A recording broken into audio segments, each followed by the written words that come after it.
Ang mga pasyente sa ospital na ito, kinailangang i-evacuate. So halos sa mga pasyente din mga kasama nung kay nalipong.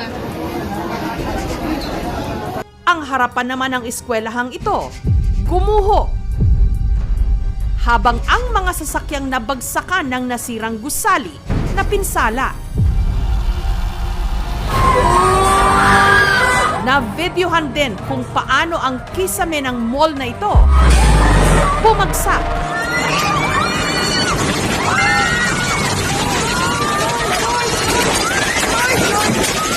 Maswerte na lang at nung mga oras na yon, ang trabahador na si Arnel hindi tinamaan. Nung biglang lumakas ng lindol, yung kasama ko nagsitaguan na sa ilalim ng mesa.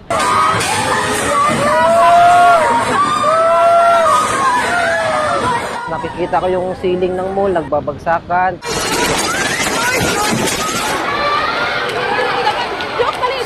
Di po kami nagpanik, ma'am, kasi po baka magkakastampid.